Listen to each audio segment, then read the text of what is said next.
Radar Update. My name is Daniel Vallis and welcome to our channel. I hope you had a chance to download our Shiloh booklet. It contains a lot of information, catches you up to speed with the Bible study we've been doing on the tapestry redemption and the story of Shiloh, which goes back to the very first pages in the Bible, but goes all the way through the Bible to the end. And the Bible tells us specifically that this is a prophecy for the last days. And we see how it applies to where we are now, and also the tribulation time, and also the time of the millennium too. The Bible specifically tells us this is a prophecy for the last days, and that should catch our attention. And when we see how it was fulfilled, in part, with the wise men and the celestial signs then, and then we see the second part also involving that, and being repeated now too as well with the Star of Bethlehem signs, we see that it is being applied now, and so we have great expectation. So definitely download the booklet, read it again, and read it again. Because each time you read it, the Lord will make connections and help connect the dots, and you'll see things. There is a lot to cover, so it is going to take more than one reading. But the Lord will give you wisdom and insight as you read it. And there's a lot more that could be said about it too. There are so many instances through the Bible referencing people's knowledge of this Shiloh prophecy, particularly in context the first time. But it was a well-known prophecy, and it goes back to the common knowledge of the Jewish people and their expectation of the Redeemer, who is Shiloh. And as Christians, we have put our faith and trust in the finished work of Jesus Christ, and we are expecting the second time of Shiloh to come and gather what he has already redeemed. The redemption, the pickup of the purchased possession, the gathering of Shiloh's people.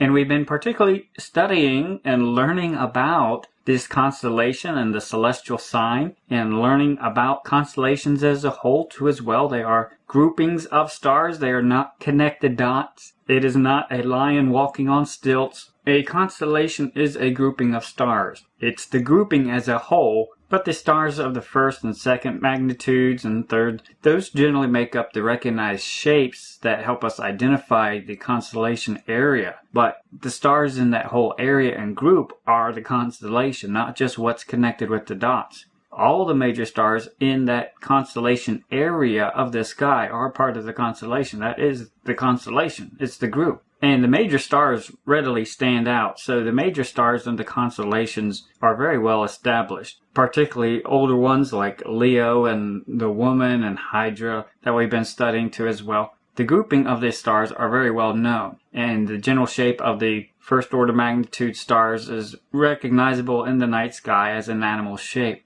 And so what we've been studying and looking at and trying to get a clearer understanding of is the borders. And generally, since these are groupings of stars, they have been boxed and grouped and outlined in very similar ways throughout history. But in our time, they are internationally recognized with borders and have their own special degrees where they are located and everything. They're internationally recognized. And so let's look at Leo a little bit more on a recognized star chart. And right now, Jupiter is still within the constellation, within the grouping of Leo the Lion. Now let me just connect the lines of the hind leg fully just so you can see and recognize the shape of where they are. But really just the stars without the lines of the hind leg, that is considered the hind leg area. It's within those stars, within that grouping. And you could see the heel of the leg goes pretty much all the way up to the border. And we talked about this before. Let me highlight. This is Jupiter's path right now. It was circling the hind leg, the first magnitude star that you could easily see in the night sky. But when you connect all the dots, it's kind of the kneecap. But then it'll be passing into Virgo's head in about a month. So the orange line is its path. But right now, it is still in the area and the grouping of the stars that make up the hind leg. It is still between the feet. And the border, particularly for the area we are focused on. The area we are focused on is the area between Virgo's head and the back of the hind leg. So that's the only area we're really focused with. But we talked about before, there's several different ways you can divide it up. But it always comes back to when you divide the one constellation from the other, it's always going to be somewhere right down the middle. So whether you're doing it by recognized borders of degrees today, or if you just drew a visual line between the two constellations, which is how they were done in the past too as well, it still roughly comes out almost exactly to the exact same spot. halfway between these two constellations where you would draw the border. And that also applies visually. You can go outside, and if you held up a ruler and were super careful, you would be able to tell, okay, it's halfway between the one and the other. So we got to keep that in mind of the border is somewhere right between the two. But right now, it is still definitely within the border, and it's still within the feet. And these are the two conditions we have to consider with this prophecy. If it goes outside of the bounds of these two conditions, then obviously that prophecy is not applied anymore. So we always got to keep our focus on making sure both these conditions are true. Don't look a month down the road. Don't look several months down the road, because this prophecy is limited by two conditions. It's not going to depart from Judah, which we take as the larger constellation as a whole, nor from between his feet. So it's going to be narrowed down to the prophecy is going to be applied while the scepter, while the lawgiver, which is both represented in the same identity of Jupiter, while it is in the area associated with the feet of the constellation grouping, which is exactly where it is right now. So as long as both these conditions are met, the prophecy is still ongoing, and the leg goes right up to the border. So both of these will be viable right up until the border. But once it passes a halfway point, wherever that is, and there's a little fuzziness with that, but once it passes that halfway point, then those two conditions are not met anymore. So we are in prime time right now because it is still in Judah, it is still in Leo the lion, and it's also in amongst the feet area, in between the feet, the stars that make up the feet. And when we zoom in on the area between the Virgo constellation and the Leo constellation, let's just look ahead on the radar to get an idea of how limited this particular prophecy is with the conditions and how long these conditions will be true. For example, we can overlay a simple timeline just on the path of Jupiter from the one constellation to the next. And like we talked about in our last video, the 8th appears to be the last day you could safely say that Jupiter is still within Leo. But there is some fuzziness. It's also because of time zones too and everything. But some online astronomy programs had the border off just a little bit. So there is some fuzziness in there. Some programs say by the 11th it will be in Virgo. Stellarium, which I defer to, says on the 9th it will be in Virgo. So there is fuzziness with that gap in the data, but then also in just the time zones too as well. We do not know the day or hour, but I can show you what would be the physical limits of the conditions set forth for the celestial sign. But when we overlay the biblical calendar too as well, we are in the 6th month right now. The month of Av is past, and we can see on the long-range radar that in just less than a month will be the Feast of Trumpets Day, which is very interesting to keep in mind that we are getting ready to approach the new civil year and also the Feast of Trumpets. And so let's just take that into consideration. We are in the 6th month, the month of Elul. We are not in the 5th month. That's over already, and we've talked at length about the celestial clock, and that's the only one that God cares about. He cursed the other one, the rabbinical system and the rabbinical calendar system they were using, the Hillel system. Even when he was here on earth, Jesus ignored their Passover date. He ignored their calendar system. He doesn't care for it at all. He made his, he's following his, and that's what prophecy follows. So just ignore all the other calendar systems. We are in the 6th month right now. It makes a big difference whose watch you are observing. Are you following one from a blind guide, the rabbis? Or are you following God's celestial clock that he goes by? It's very important to be on the right time. We are in the 6th month right now, the month of Elul. And as we just mentioned, there's some ambiguity about exactly which day you could say, depending on which astronomy software. So the 9th and 10th are fuzzy, somewhere right around there. But then Jupiter will be reaching the lines of the Virgo constellation, the head of the Virgo constellation, on the 26th of August. And then the very next day will be the conjunction of Jupiter and Venus. That is going to be very hard to spot in only a very few select places. And this brings up the important point that we've talked about is Jupiter's visibility is getting less and less every single day. Because every day it's getting lower and lower, as long as Leo and Virgo and all of them are getting lower and lower in the sky at the time of sunset. So the amount of time that you have to see it every day is getting shorter and shorter. And right now it's about 2 hours, really less than 2 hours, by the time it hits the haze and the lower clouds on the horizon and obstructions too. But by the 27th, that is also going to be a major factor of why the 27th star of Bethlehem sign is going to be very hard, if not impossible, to see for most people. And so this reinforces and brings our focus back to Jupiter's best visibility is right now, right during the prophetic sign while it is in progress. And so we are in prime time right now. Not only are the two conditions met of being in the recognized constellation grouping of the stars and in the hind leg area of it, but we are also in the prime time of it still being visible too as well. And I looked just last night at different astronomy sites who took different pictures of it from all over the world because the moon was nearby it. And this sign is seen all over the world, but it's going to be getting less and less as the days go forward. We are in prime time right now. And we just transitioned from the month of Av to the month of Elul. Again, bringing the focus right during this prime time with all these signs right down at the wire. The emphasis of the harvest. But then also the reminder that I am my beloved's and my beloved is mine. My beloved being my Redeemer, Jesus Christ, the Messiah, Shiloh. And that's in connection with the sickle. And we are expecting the gathering, the harvesting of the redeemed possession at this time. Why? We are watching the conductor's watch. We know what time it is. And so we are expecting the gathering of Shiloh's people. But we had also talked about how the enemy definitely knows what time it is too, because they are fully aware of the celestial signs. Remember, Satan is the one who tried to disrupt the Shiloh fulfillment of the Messiah the first time. They're well familiar with the Shiloh prophecy. And they know what time it is now, that there's about to be an evacuation, there's about to be a falling away, there's about to be a gathering of Shiloh's people. And the enemy also knows that they are about to be unrestrained, and the Antichrist, the beast, is about to make his triumphal entry. The mystery of iniquity has been working for thousands of years. And Christ even told his disciples when he was here on earth that they were working even then for the main goal, to one day bring in their Novus Ordo Seclorum, their new world order, a world without God. And they've been building their work, working behind the scenes, but Satan knows the time. Satan knows the season when he is going to be unrestrained. He just does not know the exact day or the exact hour that it will happen. But he knows the season, and they've been working for thousands of years for this. They know the clock. They know the countdown.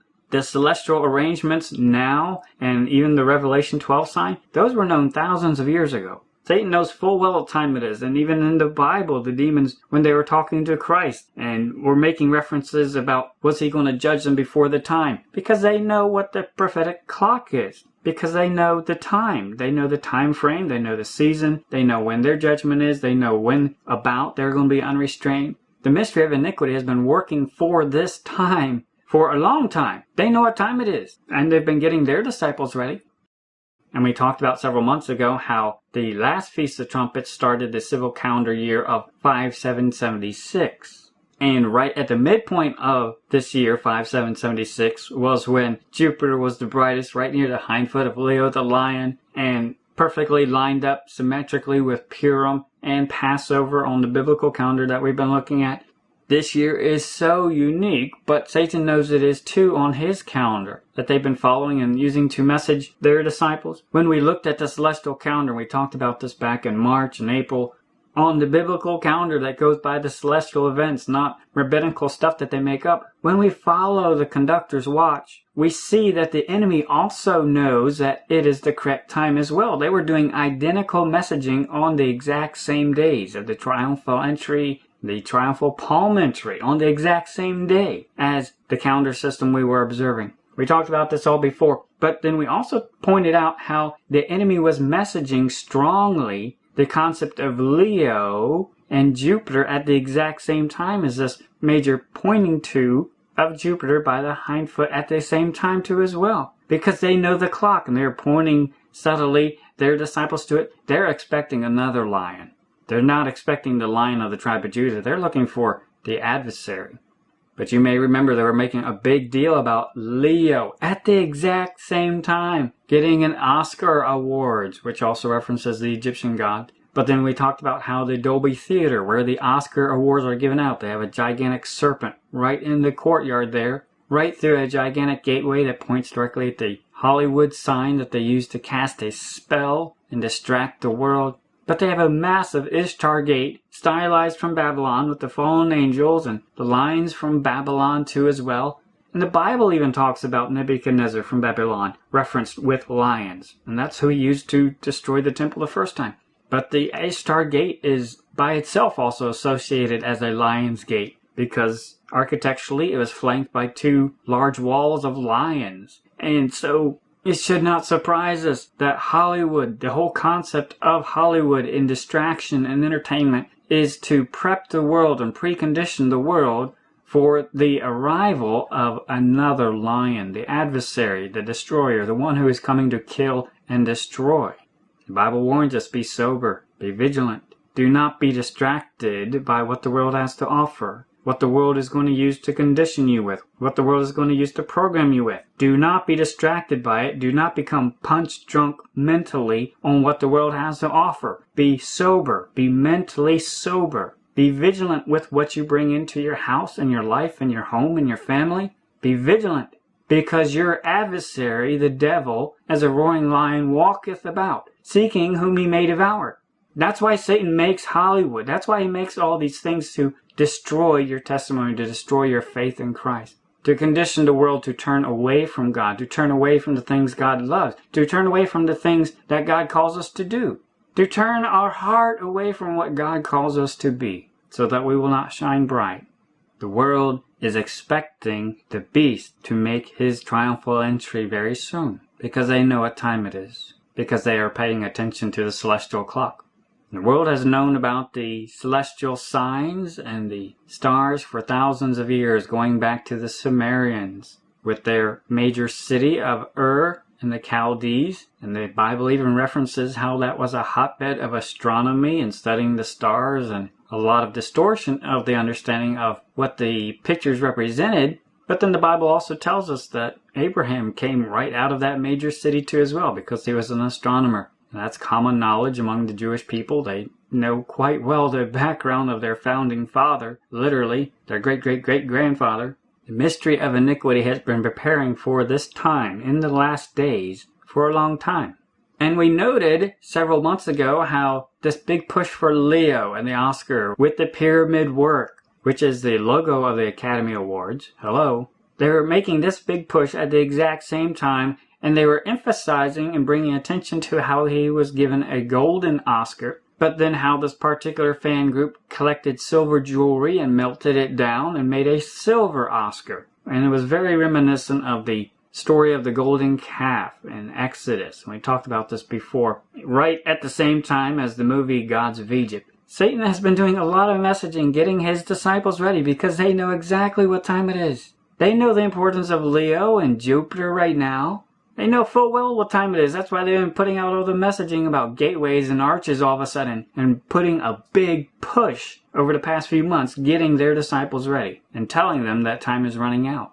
We talked about back in December the emphasis and the symbolism on the dollar bill seal pointing to 1776, the major founding of one big step in the mystery of iniquity, but then also how the last winter solstice, there were unique celestial events on that day that pointed exactly back to 1776 too as well. And other people talk about this more in depth, of how basically 5776 this year on their calendar system is when they are expecting the mystery of iniquity to be completed, to be capped, their pyramid work that they've been building and working on. And we talk about this a bit more in our Revelation Spiral of Time playlist, so definitely check that out, and why they made a big push for 2012 in there too as well. But that is also definitely important in understanding the Revelation 12 sign and the book of Revelation, so definitely check that out if you haven't.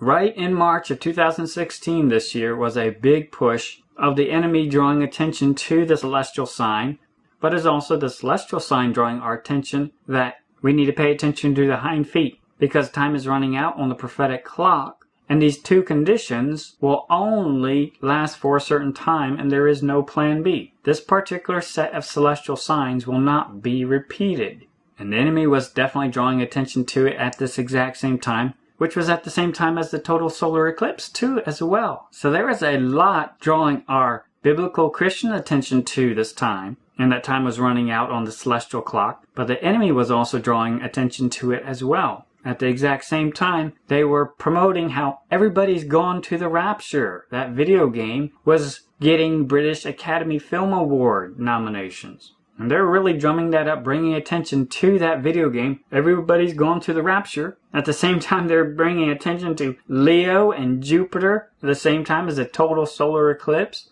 in connection with the British Academy Film Awards, which the logo and the award is modeled after the head of Apollo, the sun god. Hello. The enemy is getting ready for their Apollo figure, their Apollyon figure. And they're bringing attention to this game where the trailer even features a total solar eclipse at the exact same time as the total solar eclipse, at the exact same time that Jupiter was right at the hind foot of Leo and shining at its brightest too as well.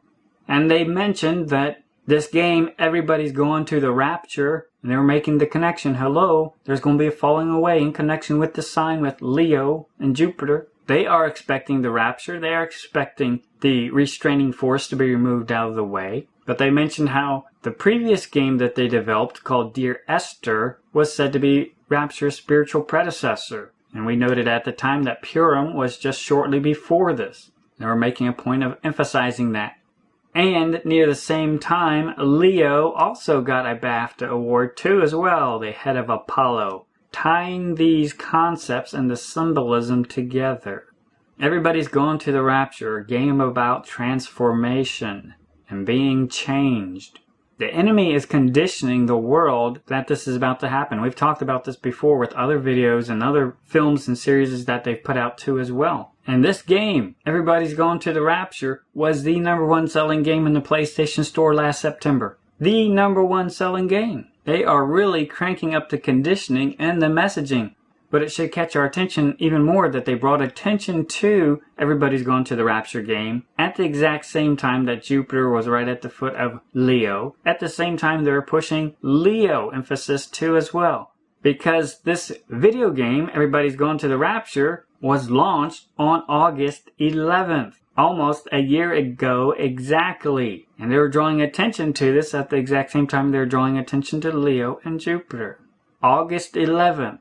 And the trailers and the story predicate on, the story begins with the end of the world. Once the falling away, once the gathering has taken place, once the rapture takes place, the enemy is going to be unrestrained. And all hell is going to break loose. And this game was released on August 11th, and very interesting that we find ourselves a year later now, right on the threshold, and it lines up exactly with when the prophetic conditions will be in place for the rapture to have been completed by that date on a max time frame. They're watching the celestial clock too. They know the conditions set forth in the Shiloh prophecy. So they put out a game, Find Out Why Everybody's Gone to the Rapture, August 11th. Should catch our attention. Not saying the rapture will happen on that day or the day before that, but they know when the time runs out, they know when the conditions run out, and we find ourselves very short on time. We see the enemy already conditioning the world for a lot of this, bringing attention to Jupiter and Leo. And speaking of Leo, that reminds us that Leo addressed the UN at the Paris Agreement. And remember, he's the one who said an upheaval and massive change is required now, one that leads to a new collective consciousness, a new collective evolution of the human race, inspired and enabled by a sense of urgency from all of you, he said. They are getting ready for their Novus Ordo Seclorum, for their New World Order, and they know they're about to be unrestrained. This is what they're bringing attention to, and this is why they're getting ready for the triumphal entry. And they made this announcement on the same day as International Mother Earth Day, which is a UN-recognized day. And they promoted it with a picture of the rainbow in connection with judgment, a reminder of judgment in the days of Noah, and that there's going to be a harvesting, and a gathering, and their purple rain. They know what the celestial clock says. They know what time it is. We are in a race against time, says Ban, as leaders sign landmark Paris Climate Accord. With their signatures of the landmark Paris Climate Accord, governments made a covenant with the future. Secretary General Ban Ki-moon said at the end of a United Nations ceremony that saw the largest single-day turnout for such an event. They're getting the world ready for an even larger covenant, and they're dropping a lot of wording and conditioning right now to get the world ready. And the kings of the world are ready, and they've been working hand in hand with the mystery of iniquity too as well to hand over power to the beast. When I look out at the horizon, I see more clearly than ever the outlines of a new and better world, the UN chief said. The mystery of iniquity, the Novus Ordo Seclorum. Find out why everybody's gone to the rapture August 11th. The story begins with the end of the world. The enemy knows what time it is, and they are getting ready for the triumphal entry of the beast. They are watching the celestial clock. We see what Scripture says. We see the conditions. We do not know the future, but everything we have been shown so far, with the celestial signs and prophecy and the Lord giving insight and wisdom, we go forward in faith. And we watch the celestial clock, and we live accordingly to what time it is. The lion hath roared. Who will not fear? The Lord God hath spoken. Who can but prophesy? The lion hath roared. We see Leo as the constellation associated with Judah, the royal line. We also see it as a lion, which is also the king of the animal world. So much symbolism in this sign of Shiloh going on right now. The lion hath roared. Do you know what time it is? Do you see the signs that are being portrayed for us? Do you see the patterns and shadows that are being shown us right now? The lion hath roared. Who will not fear? Is it changing how you live right now? God told his disciples to be ready when he returns, which means we need to be watching for his return. And he warned his disciples so many times, you will not know the day or hour, but watch and take heed and be ready when I return. Definitely download our booklet, Be Ye Ready, and review these warnings and guidelines of what we should be doing while we wait. Also download our Shiloh booklet and review the material. Study the beautiful tapestry of redemption that God has shown us throughout Scripture, and examine this powerful prophecy that we are told is for the last days. We are expecting the harvesting, the gathering of Shiloh's people. I am my beloved's, and my beloved is mine. We are expecting the redemption of the purchased possession. We are called to be wise, to observe the signs. And the Bible tells us on the very first page where to look for those signs, and then the Bible rehearses the tapestry of redemption and the patterns and the shadows that we should be looking for, and the story of Shiloh. It is interesting to note that many who study the story of the wise men and speculate where they came from find strong possibility that they were astronomers from the East who were educated by Daniel, who the Bible tells us was put in charge of the astronomers in Babylon. And Daniel was taught in all the sciences of Babylon. Daniel was an astronomer too.